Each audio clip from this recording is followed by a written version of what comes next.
Welcome to TCN Talks, an Anatomy of Leadership.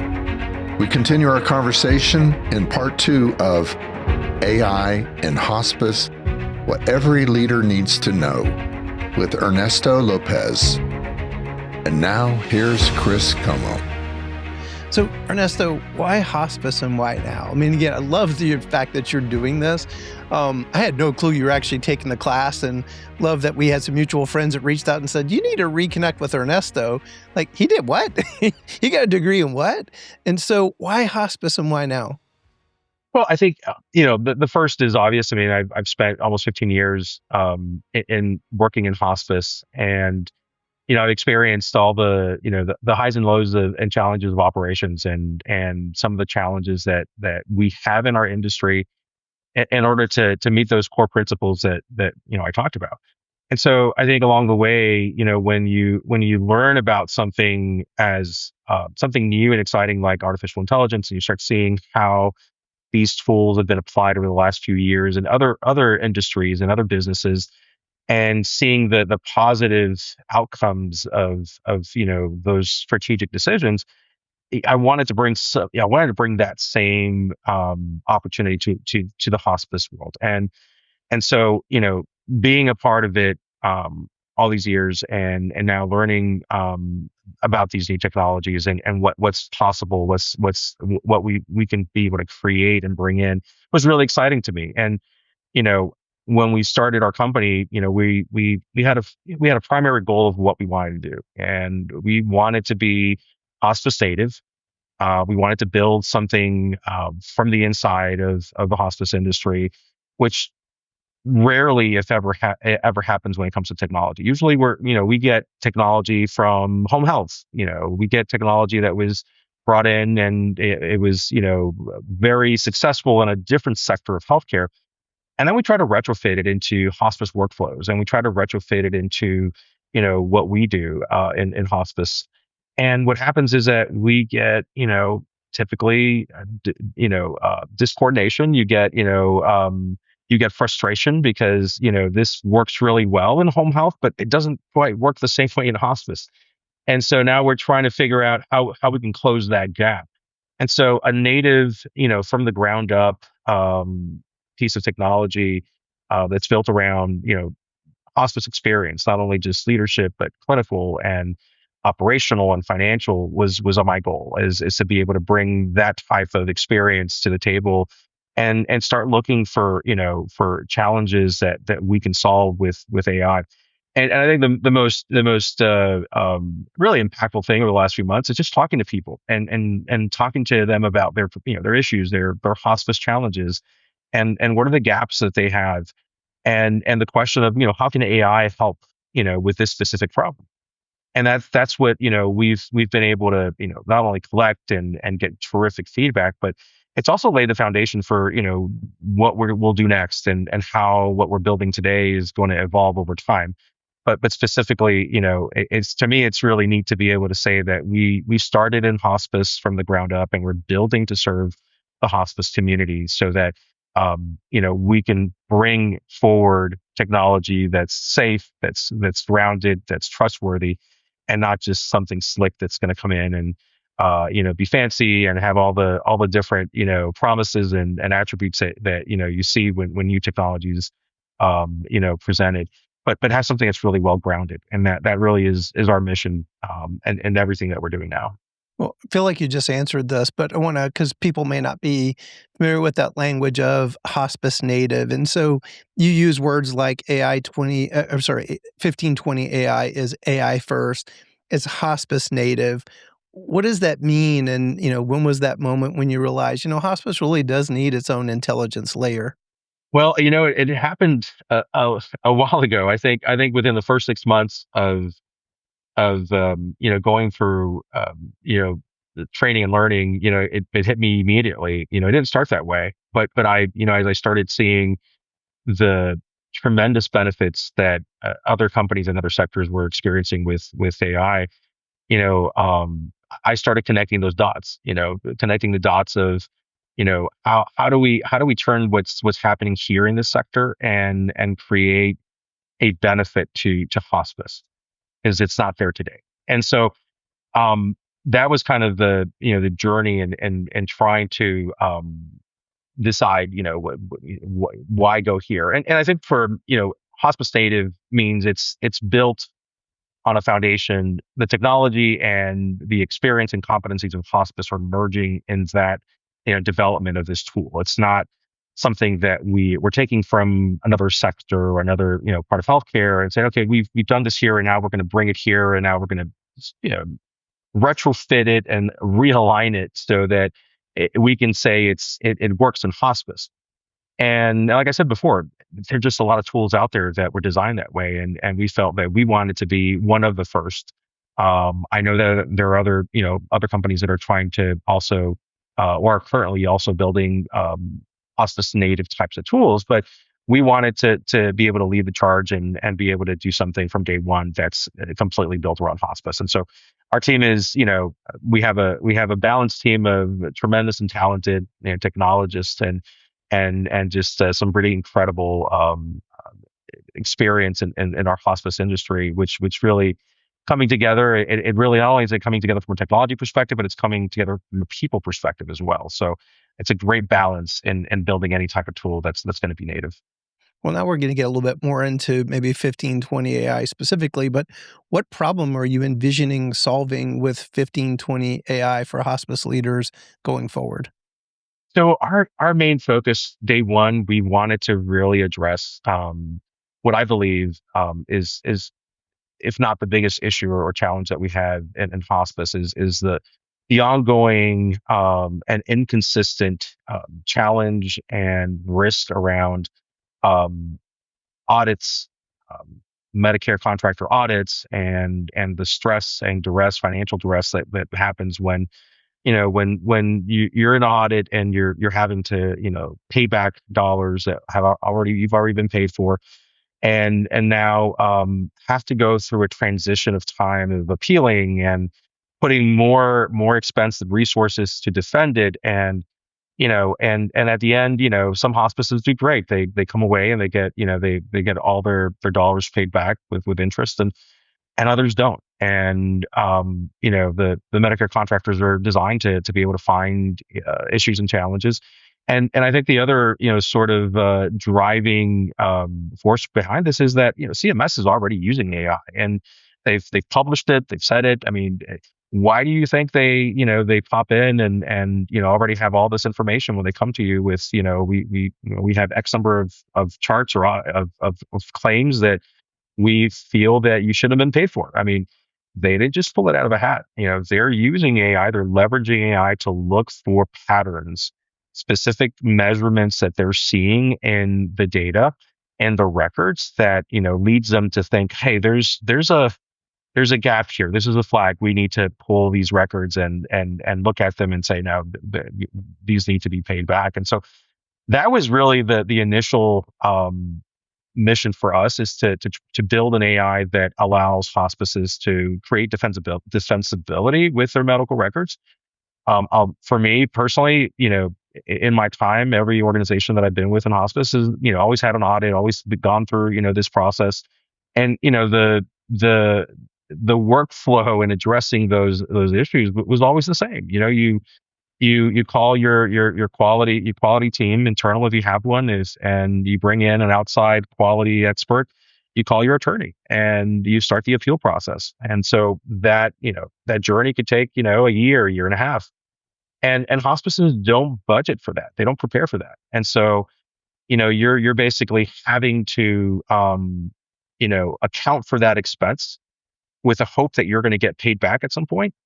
And if you don't get paid back, then that's real dollars lost. And so hospices are continuously dealing with these challenges, and it's going to continue to evolve and get more complex, and it's going to increase in numbers. And I feel like we have, as an industry, we have to have a counterbalance to that. If they're using technology to identify, in their mind, opportunities, we have to be able to use technology to stay ahead of it. And it's not meant to, our tool's not meant to, um, defend in the way that you would think that, okay, what we have this tool and we're going to be able to fight, these audits. it's a proactive tool. It's meant for hospices to really understand what their medical records look like today, every day, and be able to identify gaps, identify documentation components. I mean, the easy ones are really the technical pieces of a hospice admission. And, those are elements that either they're there or they're not there. The signatures are there, they're not there, they're not dated correctly. The starts of care don't match. Those things are easy to be able to identify with AI. What we're building is really neat because it's more on the qualitative side. So you get past that first gate of technical um, uh, approval or acceptance of that admission, and then you move over to the same gate that the auditors are going to cross, right? They're going to go in and say, okay, do you have all the documentation that you needed to admit this patient? Is the patient eligible? Yes or no? And do you have enough supporting documentation to basically support that position?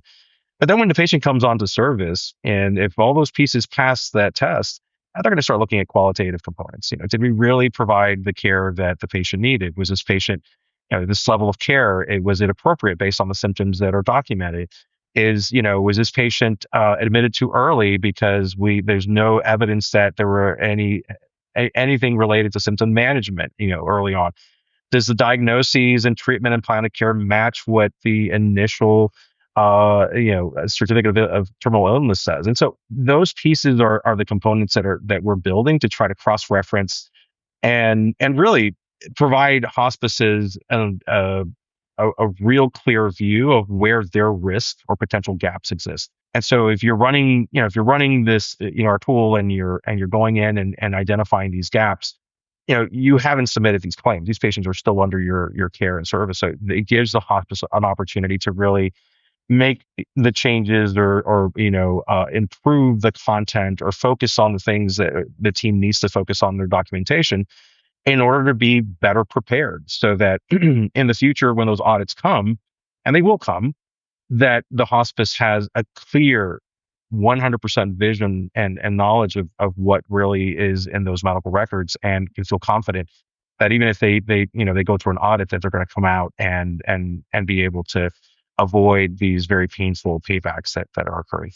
You're making me be nostalgic and thinking back. So I grew up in manufacturing. I don't know if you knew that. So earlier part of my career, and it was actually a perfect time. I'm now seeing this, looking through the rearview mirror. I don't know if it's totally accurate to say it was the golden age of quality, but it certainly was becoming. So picture like the company I worked for was a conglomerate. They made all sorts of things, including plumb hammers. So picture this roll of steel on the front end going down the conveyor belt, and you want to make sure that that hammer meets spec. So it's taking pictures, it's taking weights. Does it meet the spec? And then there's a person in the quality department that's hammering the hammer to make sure the hammer actually meets the quality. It's actually a beautiful metaphor for what you actually just described. The problem is in hospice is if you go all the way through and you're at an ALJ level and you win or you lose, the feedback loop is years in many cases.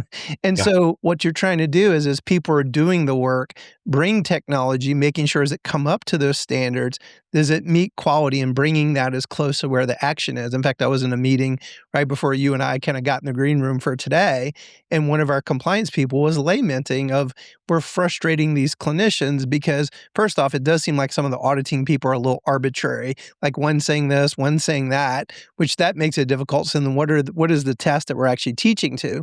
And then how you bring that back to the nurses so they can learn real time, and you're not bringing them back to them 6, 7, 8 months later.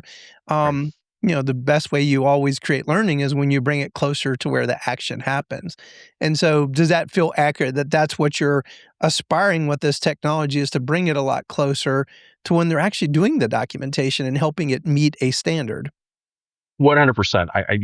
The one thing that comes to mind is, another challenge that we have in hospice is that turnover of staff, training and education. You're bringing, a lot of times you're bringing folks that are in healthcare, they have experience. If they haven't worked in hospice before, maybe they're on another EMR, maybe they haven't been trained, the way they should have from the very beginning. And, they might have some habits in how they document, and they may have, specific things that they focus on that they should be focusing on different things. And so to me, as hospices, we don't, we really don't have the workforce to be able to manage that on a consistent basis. And I would say in general, most hospices don't have that infrastructure, or they don't have those resources to do so. And I go back to sort of the basics of what AI really does. It's a workforce multiplier, and it's an accelerator, right?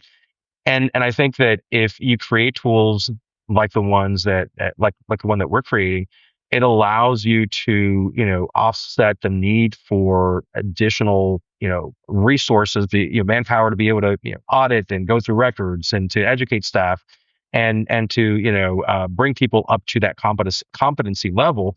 Whereas now you have a tool that can organize that for you, can drill down to the user, to the individual documenter, look at trends. You go back and look at documentation trends and things that that could be part of those habits, and then be very proactive in helping these folks be better at this.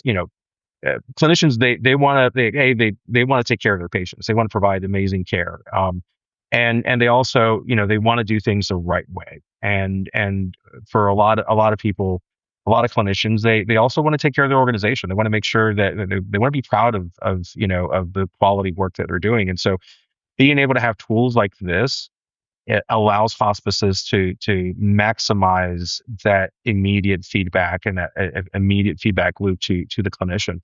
And to me, that what we're doing ultimately is helping improve the quality of care. Because it's not just about documentation. It's also looking at treatment trends and response to symptoms, and patients that maybe are slowly starting to decline. Are we consistent with getting the right number of visits out there to see that patient? Has anybody noticed that? Has it been 3 or 4 days, and we're seeing that decline over time, and there hasn't been any action from the hospice? So to me, those are quality of care issues. They're also family and patient experience challenges that a tool like this, it's very proactive. It's a GPS, can give you direction and can help you get in front of these problems so that patients and families have the right transition and the right experience of care in hospice that they deserve. And I don't believe that any hospice clinician or operator, they don't do any of this in purpose. Like you don't go in and not want to provide great care. Sometimes it's just the volume of challenges and priorities, the directions that people are being pulled from. It's very easy to miss gaps or miss flags that and trends that are popping up, and that's ultimately what I think a tool like this can do for hospices.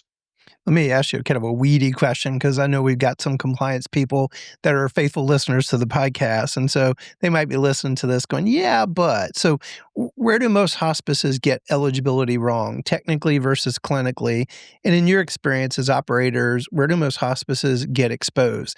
Is it the missing technical elements? Is it a weak narrative, maybe unclear decline prognosis documentation? So I think the majority, and compliance folks will agree, is that technical failures are typically from a volume perspective where hospices fail, and it's that first gate. And you would think that would be the one that everybody would get right. You need signatures, you need a consent, you need to have all these pieces, you need eligibility. But a lot of times in the compliance process, hospices have gaps and inconsistencies. And part of it, I would say, I would attribute that to the fact that you have so many hands in the pot, right? You could have, in that workflow process, you can have multiple people that are touching, that patient before they even get admitted into hospice. And so I think that's one component that there's a constraint, a potential constraint, or a gap in failure when you're handing this off to different folks, and you're handing off the responsibility for follow up, you're handing off the responsibility to document something specifically, and a lot of times whether it's lack of communication, whether it's staffing resources shortages, those kind of gaps pop up. And I think from an auditing perspective, those are easy. Those are the ones that like you can't defend that. It's either there or it's not there. If you pass those gates, the qualitative component is fascinating, because I think a lot of the cases that go up to an administrative law judge, they're really around the qualitative component. We don't believe this patient was eligible for hospice during the time that this hospice provided care, and this is why. And when they start looking at those layers, they're saying, okay, this patient was admitted with XYZ diagnoses. And, the plan of care was started off, aligned with that, but then the patient's symptoms changed over time. And then now the patient has other symptoms and, there's no real evidence that the hospice is really documenting to the management of those symptoms. And so if a patient really gets into this, sort of cycle of stagnant, support where the teams are, obviously they're doing their visits, they're, documenting, they're having IDG, and there's no real depth to what's happening, then it's easy for an auditor to say, well, this patient, you guys are just keeping this patient on service just to keep them on service. So there's no evidence of continued support or adoption or adaptation to any of the symptoms that are happening. The other area that I think also is an area of focus that hospices have to be careful. You have to look at what happens on weekends and at nights, because a team may do a great job during the week, and then all of a sudden you start getting calls and you start getting patients that are having symptoms, and you have folks that are going out and seeing these patients. And it's that transition from, okay, we went out, we saw the patient, but then what happens when the team starts on Monday and now the primary RN case manager, what's the response to these new incidents or events that happen with this patient over the weekend or at night? And I find that hospices, aren't consistently, demonstrating that in the documentation. And those are some of the components that auditors love to find and actually point out that, yeah, you didn't demonstrate evidence that, there was continuity and support, or there's no evidence that anything has changed with this patient since you admitted them. And so therefore we don't think that, this patient should have been in hospice. And so it's that piece that, that's more complex to defend. And, even though the patient may be eligible, even though you did all the right things and you provided great care and all those things align, but if the documentation doesn't match, if it doesn't match that timeline of care and that cross-referencing the cause and effect of the patient's symptoms and the management of those symptoms to what the team is actually doing, that's where hospices get hooked. And unfortunately, that represents a pretty significant portion of what these appeals that eventually, if they get if they get upheld, it's typically because of that. Let me bring you out of the weeds and bring you back up to the AI level. So, for a hospice leader who doesn't understand AI well, if you were advising them and they want to bring AI into their organization responsibly, what might a 90-day plan look like? Should they policy, maybe some training, a vendor selection, data cleanup, identify a use case? Chris, all of the above. All of the above.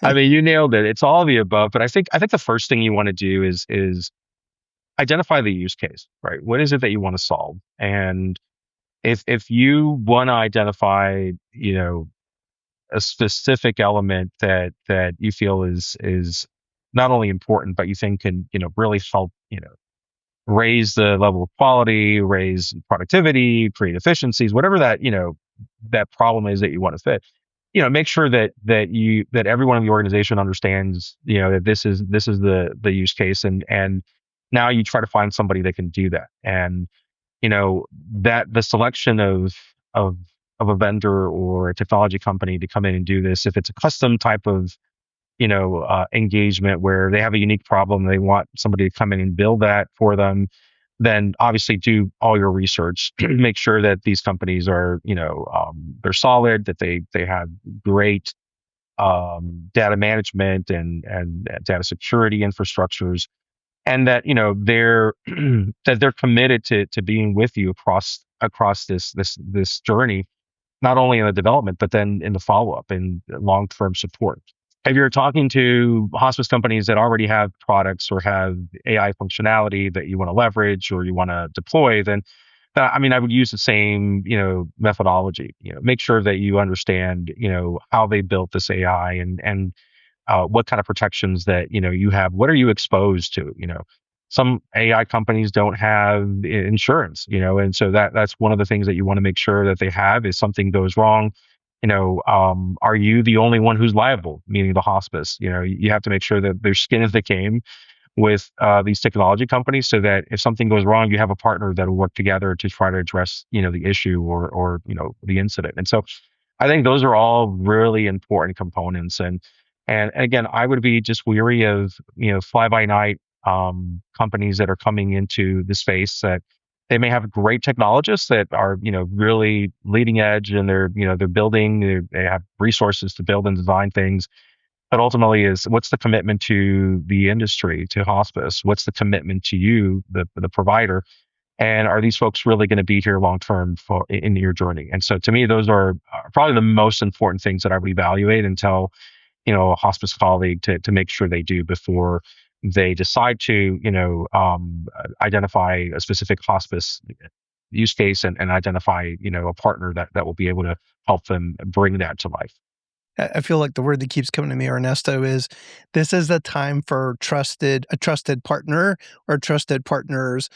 Throughout the history of mankind, you've always had kind of snake oil salesmen, but the potential impacts and transformation of artificial intelligence in particular, the panacea of promise, it's pretty high of what it potentially could do. So therefore, it's very susceptible to hyperbole, overpromise, underdeliver, Mhm. but expose you to lots of risk. And so I think what I take away from what you just said, this is a time for very smart, trusted partner or partners, and be careful that every panacea that comes along, you got to have someone who you trust to be able to vet that, to know that you're not getting exposed in ways you just, none of us were raised, or most of us weren't raised. Ernesto's one of the few that's gone and gotten another degree in this. Most of us are raised as nurses or social workers or accountants.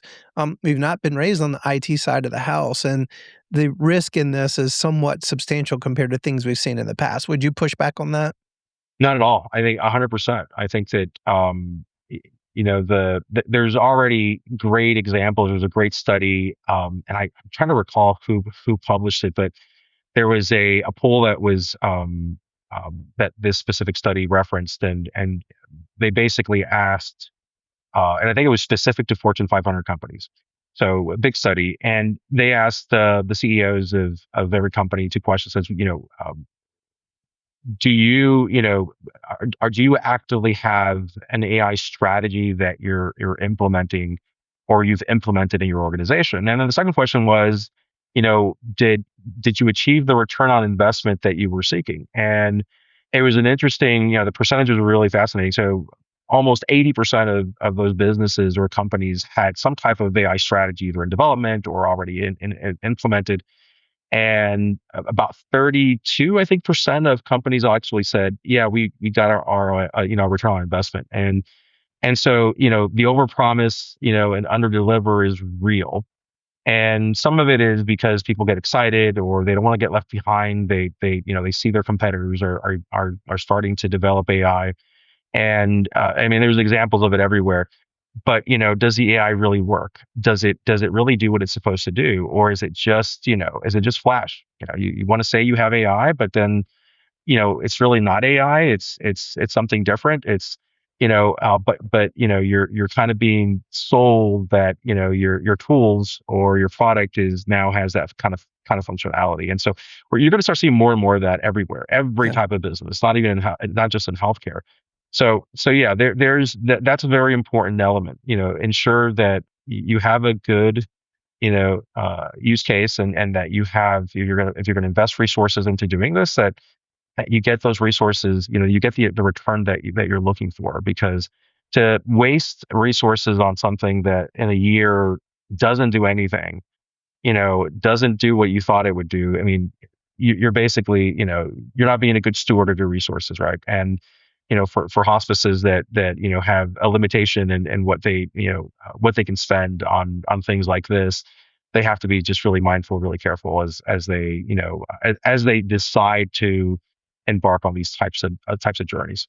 Mm. Final thoughts. Final thoughts. I would say that it's an exciting time. There's going to be a lot of um, different innovations that are going to evolve in the next 12 months. There's going to be disruption. There are going to be things that that we're accustomed to using, or ways of functioning that are going to be affected by artificial intelligence. But just be mindful, be careful. This is one time where being an early adopter can have real consequences. But if you are an early adopter, do your homework and do your research and understand that AI will not solve all your problems. It's not, the panacea that it's made out to be. But they're incredible tools. It's technology that's evolving so fast every day that there's going to be a great value and impact to hospices. We just need to make sure we do it the right way, and that we ensure that we're getting that return on investment that many other firms, have not been able to achieve. Wow. Well, I thank you for that. The fact that you and your team are on this, I think it's pretty profound that, full circle where you've grown up, being an RN, all the incredible turnaround situations you've been a part of, and now you're the guy kind of on the AI scene. I think this is a time for trusted people and trusted partners. And so love the fact that you guys are in this space. And thanks for doing this, Ernesto. I know there's a lot of questions of leaders out there. I really wanted a podcast that could be educational, just help them start getting to some of the just foundation principles so they could start to navigate this well. And I think you did that well. So thank you. Thank you, Chris. I appreciate being here today. And obviously, if any of the listeners have any questions, or would love to reach out to me, I'd love to have a conversation. Yeah, we'll include a link to your contact information and then also 1520 AI's website as well. To our listeners, we want to thank you. At the end of each episode, we always want to share a quote, a visual. The idea is to create a brain bookmark, a thought prouder about our podcast subject, further your learning, and we're hoping that it sticks like a brain tattoo. Be sure to subscribe to our channel. We don't want you to miss an episode. You could always check out my book, The Anatomy of Leadership. Again, we're going to have those links to Ernesto and 1520 AI. It's easy for us to rail against the world and be frustrated by things. Let's be the change that we wish to see in the world. So thanks for listening to TCN Talks, The Anatomy of Leadership. And here's our brain bookmark to close today's show. AI is not the future of hospice. It is the accelerator of what hospice already does well. Use it wisely, govern it carefully, and never let technology replace mission.